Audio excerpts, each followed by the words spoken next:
Welcome to the 9th video in the series, which deals with electronics. Something so universal that we seem to be surrounded by it, offering us so many benefits, yet always seeming to be changing. While there have been many improvements in human safety and comfort thanks to electronics, we tend to focus more on communication and entertainment, as we constantly increase our demand for globally connected, low-cost, instant, real-time, interactive communications using a myriad of electronic devices. So, along with sophisticated marketing in a highly competitive marketplace, we seem to be surrounded by a variety of ever-changing, short lifespan products. So much so that millions of such devices are piling up in the developing world of e-waste, in landfills and all sorts of waste dumps.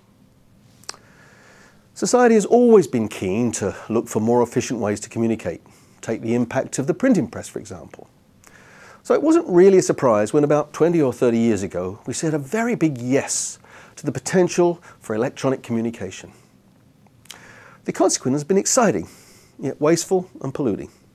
So what are the reasons? And how should we move forward? When we think about electronics, we realize that the technology is still quite immature, and technological obsolescence is inevitable. Back in the late 1960s, when the transistor started to replace the vacuum tube and clever circuit boards started to be produced at lower and lower costs, the power of electronics became greater and greater. Devices became smaller and smaller, with much of this technology trickling down from military and industrial developments. Today, it seems that every product on the market has an electronic chip in it, from credit cards to automobiles, and from cameras to the most obvious of all, telephones. As a result, we see a proliferation of electronic products. Though a visit to any second-hand or charity store will show just how quickly those early objects of desire became virtually valueless, though many of them still work. When any technology is so pervasive with so much obvious potential, it's quite predictable that short-life, almost transitory products will result. Let's take a closer look. Today's mature products, like washing machines, last a relatively long time. They even have a special place in our homes, the laundry area. When they get old, likely between 10 and 16 years, we replace them with a new one that now has the latest features. These days, that would likely be a front-loading machine, using less water, less energy, and be less damaging to the clothing. But until the machine stopped working, we generally didn't feel the need to get rid of it. We didn't feel driven to change to the latest version the moment it came on the market. This is probably because cell phones say more about us as individuals than our washing machines. Now, our old broken washing machines are recycled fairly easily, though their current electronic components have to be carefully managed. Of course, the very early washing machines were luxuries, but over time, they've become almost necessities. If you can't own one, there are always laundromats. But all this took a lot of time. New technologies predictably begin with some form of invention that has to be tested and proven. This may well involve patents, which can be either national or global. Soon after, the technology has to be made safe and reliable, as small quantities are produced for specific markets. This is sometimes known as small batch production. For electronics, this was aided by the many military and industrial applications. At this point in the technology's development, larger potential markets are explored, and products that are produced come in larger quantities. Now, this cycle has been repeating itself in the world of electronics for many years, and already some types of products are beginning to persist. Desktop computers, laptops, cell and smartphones, with the recent addition of pads and tablets. Interestingly, as the electronics have become smaller, these products have become simply usable screens that come in a range of sizes. Now, it's the next stages that are proving significant. Do we simply throw these screen-based products away when the software changes or is no longer supported? Or the latest machines are even faster? Or do we wish we could find a way to upgrade them ourselves, take them apart with no health hazard, upgrade them, or at least reuse some of the components or the materials they're made of? Interestingly, when products start to reach a level of maturity where there seems to be some general agreement on size and performance, they tend to all look the same and are all roughly the same shape and size. They're starting to become socialized. Hopefully, life expectancies are then generally better understood as technological obsolescence starts to be planned for. While it would have been foolish to think that the early computers of, say, 20 or 30 years ago would still be going strong today, most of them were actually upgradable with new circuit boards and hard drives and the like. But so much has changed along the way. Today, more and more components are glued in, unchangeable in normal conditions. The rapid changes of today are making the task of keeping up in a responsible way very difficult. So, while for such screen-based products there are maybe signs of formal maturity, we have a long way to go in environmental responsibility. There are still many new developments in the pipeline, even for the internet itself. In 2008, 1 billion computers were estimated to be in use worldwide, and it's projected that the number will double to 2 billion in 2015. And the 1 billion computers from 2008 will have long disappeared somewhere. Computer batteries have not evolved as quickly as computer processing power, though we all now have more capability. Energy Star rated computers, improved sleep standby modes and the idle power consumption of computer processors have all reduced the overall power consumption of all types of computers.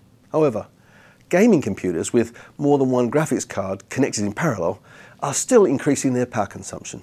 Some of these products are now using more power than a mid-size appliance, especially when using a large TV type screen. On a completely different note, every day there are estimated to be over 200 trillion emails sent worldwide.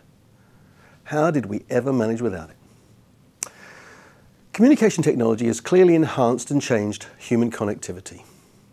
Who can't marvel at how easy it is to exchange messages with someone on the other side of the planet? It's just incredible. Well, for my generation. But for today's youth, it has always been like that.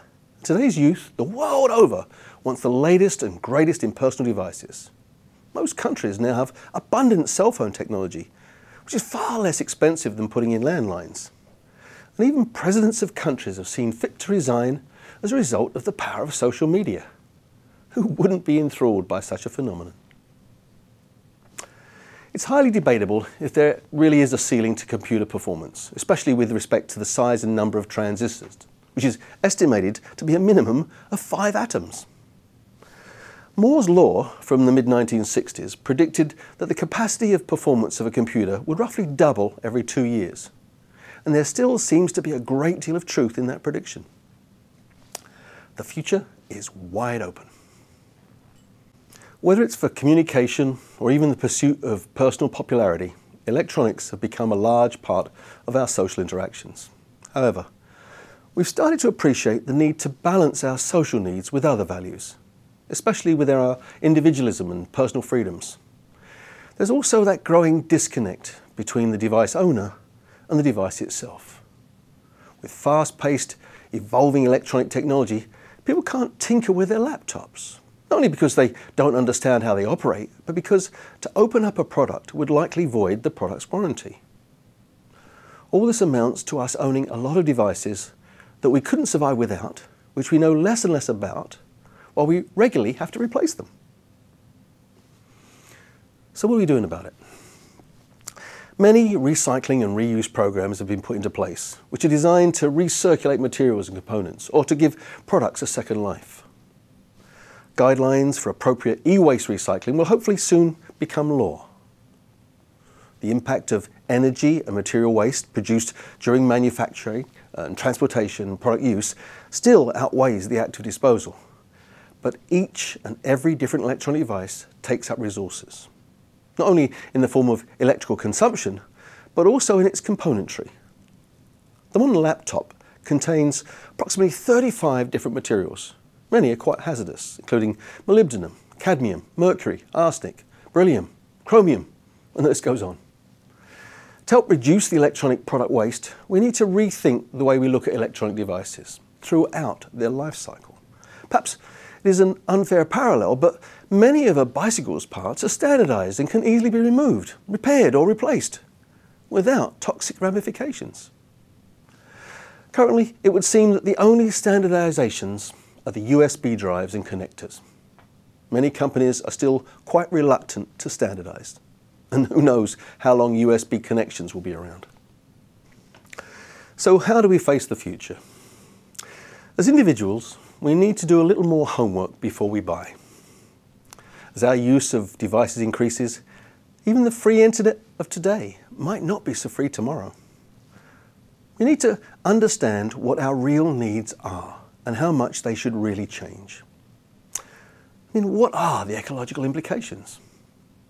When will this new device become technologically obsolete? Are there ways that I can prolong the useful life of this device? Even using surge protectors to protect our electronics, especially in thunderstorms, will help. Just like turning the thing off when you're not using it. See, grey power or standby power costs a lot of money, something up to as much as 25% of a household bill. So, how energy efficient is your computer? What power-saving settings are available? Does it at least have sleep, standby, or hibernate modes? In conclusion, it would seem that the multitude of electronic devices available to us often serve as a distraction.